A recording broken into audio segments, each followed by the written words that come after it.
Што Лукашенко уцюхвае чарговаму расійскаму губернатару? Якая трагедыя здарылася яшчэ з адным маладым афіцэрам і за што два беларусы атрымалі дзікія турэмныя тэрміны? Вітаем, сябры! Гэта наша Ніва і зараз мы ўсё вам раскажам.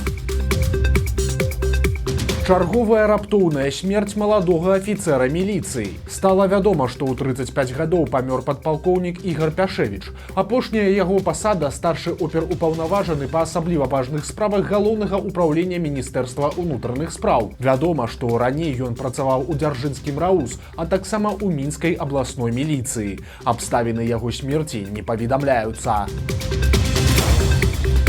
Лукашенко паспрабаваў уцюхаць беларускія тавары чарговаму расійскаму губернатару. Сёння да яго ў палац незалежнасці прывезлі кіраўніка Рэспублікі Башкартастан Радзія Хабірова. Госць спачатку паспяшаўся павіншаваць Лукашенку з перамогай на выбарах і нават назваў яе важнай падзеяй не толькі для Беларусі. Уважаемый Александр Григорьевич, пользуясь случаем, прошли выборы, вы одержали убедительную победу. Вот мы считаем, что это очень важное событие не только для Беларуси и для наших государств, безусловно. Поэтому мы от души вас с этим поздравляем. Невядома, што паўплывала на Лукашенку больш. Камплімент ад госця ці ўвогуле яго прыезд. Але з Хабіравым ён паводзіў сябе максімальна ветліва і нават лісліва. Калі на сваіх падначаленых за невыкананне нейкіх паказчыкаў ён можа нават сарвацца, то зніжэнне тавараабароту з Башкартастанам Лукашенко назваў неістотным. У нас неплохие отношения, мы имеем ряд технологических проектов, но, откровенно говоря, мы немножко сбавили обороты в прошлом году. Может, статистика не совсем точно дает информацию, но где-то 5-6% товарообороте мы снизили. Полагаю, что вопрос для нас несущественный. Мы просто обязаны в этом году, чтобы такой статистики даже не было. Далей жа Александр Лукашенко прыняўся прадаваць госцю з Расіі ўсё, што толькі можна.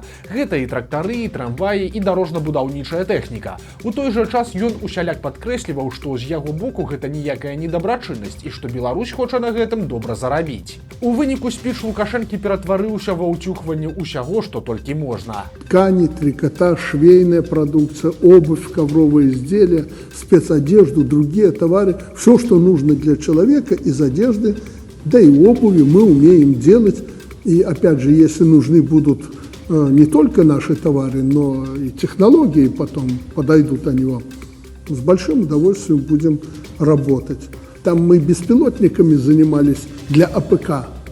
Ну, думаю, что не надо нам останавливаться на беспилотниках для АПК. Они, видите, сегодня востребованы во всем мире, исходя из опыта специальной военной операции в Украине. Поэтому опыт есть, наработки определенно есть. Думаю, надо двигаться в этом направлении. Страшны дзень у Беларусі. За суткі на пажарах у краіне загінулі 8 чалавек. Усяго ў Міністэрстве надзвычайных сітуацый у чацвер зафіксавалі 22 пажары. Двух загінулых выявілі ў згарэлым доме ў вёсцы Дзераўцы Асіповіцкага раёна, а таксама смяротныя пажары здарыліся ў Слуцку, Маларыце, а таксама ў Лельчыцкім, Драгічынскім і Кобрынскім раёнах. Усяго ж з пачатку года агонь унёс жыцці 94 чалавек. Дваім беларусам прысудзілі дзікія тэрміны. Прапаганда называла іх удзельнікамі баявых ячэек Службы бяспекі Ўкраіны. Мінскі абласны суд вынес прысуд Паўлу Вабішэвічу і Андрэю Зіненку, якіх абвінавачвалі ў шэрагу асабліва цяжкіх злачынстваў. Па версіі следства, гэтыя два беларусы цягам 23-го года нібыта збіралі і перадавалі інфармацыю для СБУ, а таксама выконвалі для украінскіх спецслужб розныя заданні. Вабішэвіч, як сцвярджаюць сілавікі, мусіў закласці выбухоўку на чыгуначнай пуці ў раёне перагону Стопцы-Гарадзея, але мужчыну разам з сябрам Зіненкам затрымалі адразу пасля таго, як яны нешта дасталі з тайніка. У выніку абодвух абвінавацілі ў незаконным абароце выбуховых рэчываў і здрадзе дзяржаве. Вабішэвіча асобна асудзілі за падрыхтоўку да акту тэрарызму і падрыхтоўку да вывядзення з ладу сродкаў чыгункі. Андрэю Зіненку прысудзілі 12 гадоў калоніі і 25 000 беларускіх рублёў штрафу, а Паўлу Вабішэвічу 23 гады і 20 29 тысяч. Гісторыя пераследу апошняга традыцыйная для так званых спецаперацый КДБ. Вабішчэвіч любіў азартныя гульні і адгукнуўся ў тэматычнай суполцы на паведамленне пра падпрацоўку. Ананім нібыта аказаўся супрацоўнікам СБУ і пачаў даваць розныя заданні, але хутчэй за ўсё ўвесь гэты час уражлівага беларуса разводзілі якраз беларускія спецслужбы. Наталья Качанова спрабуе ратаваць чарговае прадпрыемства на сваёй радзіме. Полацкі малочны камбінат, на якім вырабляюць знакамітыя сыркі з пандай, апынуўся ў цяжкай эканамічнай сітуацыі. Разабрацца ў ёй паехала асабіста старшыня Савета Рэспублікі Наталья Качанова, якая якраз нарадзілася ў Полацку, а таксама былыя віцэ-прэм'еры Леонід Заяц і Михаил Русы. Качанова заявіла, што з 32 малочных камбінатаў у Беларусі самая складаная сітуацыя склалася менавіта ў Полацку. Чыноўніца паабяцала далажыць Лукашенку пра вынікі паездкі. Тяжелая экономическая ситуация на этом предприятии, необходимо принятие решений, поэтому мы вот с таким составом, члены Президиума Совета Республики, выехали сегодня сюда, на это предприятие, дабы посмотреть, какая реально складывается ситуация экономическая, чем можно помочь сегодня, какие нужно принимать решения для того, чтобы поддержать этот коллектив. Коллектив очень хороший. Леонід Заяц назваў сітуацыю надзвычай складанай і сказаў, што яна патрабуе тэрміновых дзеянняў, бо камбінат сёння працуе толькі на палову сваёй загрузкі, і ўлады цяпер будуць шукаць, дзе ўзяць сыравіну для полацкага камбіната. Раней Наталья Качанова ўжо спрабавала тэрмінова вырашыць праблемы прадпрыемстваў на сваёй радзіме, але на шкловалакне нічога далей за абяцанне не дайшло. Супрацоўнікам сталі выдаваць частку заробку прадукцыі завода, але яго кіраўнік Ілля Ікан у выніку узначаліў цэлы канцэрн Белнафтахім. Бяда здарылася ў Мінску. З акна 15-го паверха выпала паўтарагадовае дзіця. Хлопчык знаходзіўся дома з мамай. Жанчына адлучылася ў суседні пакой і не заўважыла, што пасля праветрывання акно засталося адчыненым. Яе сын залез на падаконнік і не ўтрымаўся на ім. Медыкі, якія прыбылі хутка пасля здарэння, на жаль, не змаглі выратаваць дзіця. Хлопчык выхоўваўся ў поўнай нармальнай сям'і. Яго бацька ў момант трагедыі быў на працы, а старэйшае дзіця ў садку. У продажы з'явілася першая партыя беларускага камамбера. Сыр з белай цвіллю нядаўна пачалі выпускаць у Вілейцы, і ў чацвер у фірмовую краму паступіла першая прадукцыя. Упакоўка вагой 125 грамаў каштуе 6 рублёў 93 копейкі. Для параўнання, у онлайн-гіпермаркетах расійскія аналагі каштуюць на 3 рублі даражэй. Як сцвярджаецца, за першыя 2 гадзіны была прададзеная палова партыі. Усяго у Вілейцы збіраюцца выпускаць да 90 тонн сыру ў месяц, але амаль увесь беларускі камамбер будуць адпраўляць на экспарт, пераважна ў Расію.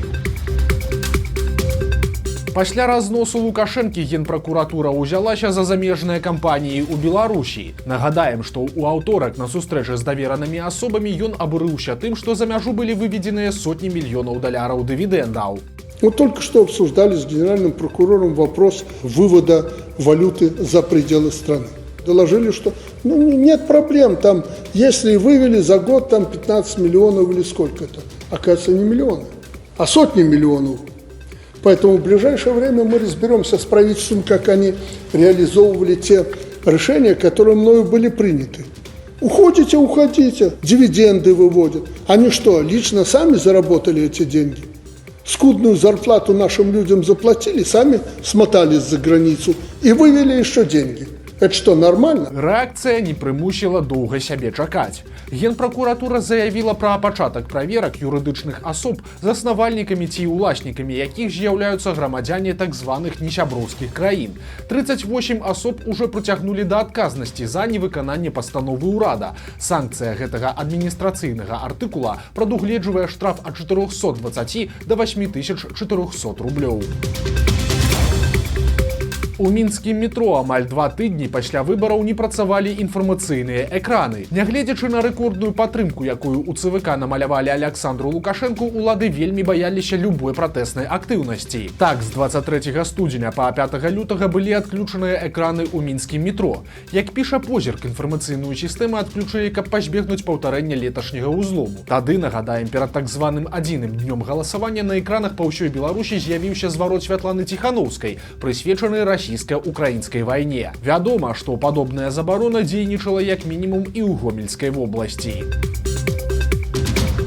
Праект «Беларускі гаюн» заявіў пра спыненне сваёй працы. Кароткае паведамленне пра гэта з'явілася ў тэлеграм-канале маніторынгавай групы, якая адсочвала вайсковую актыўнасць у Беларусі. 2 дні таму гаюн паведаміў пра атрыманне сілавікамі доступу да чата, куды збіраліся звесткі з бота зваротнай сувязі. Які аб'ём інфармацыі трапіў у рукі лукашэнкаўцаў, невядома, але ўсе інфарматары аказаліся пад пагрозай арышту і працяглых турэмных тэрмінаў. Губазік ужо паказаў першага затрыманага, які, як сцвярджаецца, перадаваў інфармацыю беларускаму гаюну. Гэта 42-гадовы супрацоўнік мазырскага нафтаперапрацоўчага завода Максім Нікітенка. У мужчыны ёсць 2 непаўналетніх дзяцей. У чым канкрэтна яго абвінавачваюць на гэты момант, невядома. Беларускую снайперку Марыю Зайцеву пахавалі ў Кіеве. Гісторыя вакол апошняй волі загінулай добраахвотніцы нарэшце скончылася так, як таго хацела сама дзяўчына. Нагадаем, што ў панядзелак у кіеўскім крэматорыі прайшло афіцыйнае развітанне з добраахвотніцай, якая загінула 17 студзеня пад Пакроўскам. Аднак непасрэдна перад тым, як труну адправілі ў печ, усё спынілі, бо ўлады ўкраінскай сталіцы далі дазвол на выдзяленне месца на могілках. Сама дзяўчына была катэгарычна супраць крэмацыі і хацела ляжаць побач са сваімі пабрацімамі. У пятніцу 7 лютага апошнюю волю Марыі Зайцевай выканалі. Яе пахавалі побач з байцамі 2-го інтэрнацыянальнага легіёна, дзе яна служыла.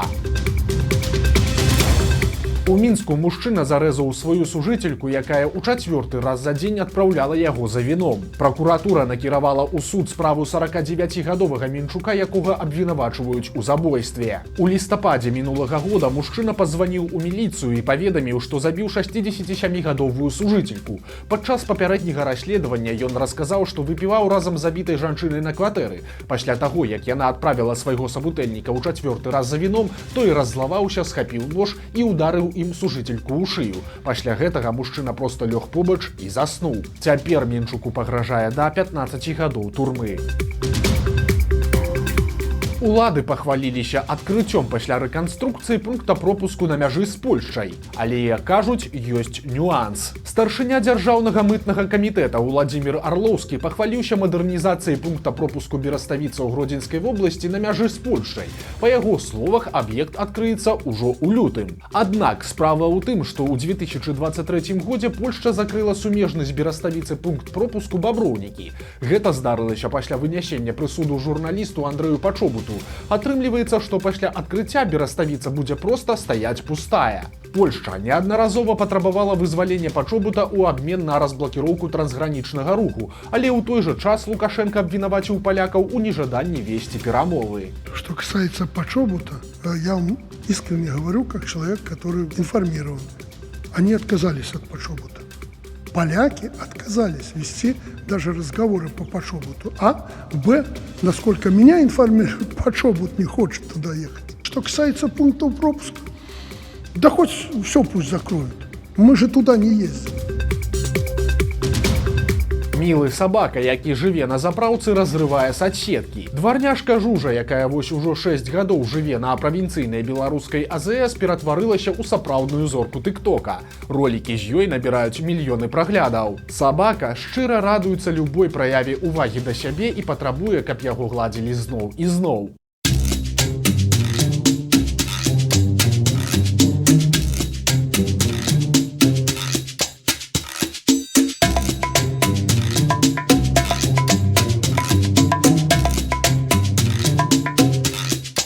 Яшчэ шчанём падкінулі на запраўку, дзе работнікі пачалі яе карміць. Пасля сабаку сталі даглядаць і наведнікі, а некаторыя нават адмыслова прыязджаюць, каб пагладзіць дварняшку і пачаставаць яе нечым смачным. Вось такія навіны пятніцы. Нагадаем, што ў нядзелю на нашым канале выйдзе чарговы цікавы сюжэт, таму падпісывайцеся на канал, каб нічога не прапусціць, стаўце лайкі альбо дызлайкі і выказвайце заўвагі ў каментарах. І, канешне, чытайце нашу ніву, глядзіце нашу ніву і любіце Беларусь. Да сустрэчы ў нядзелю.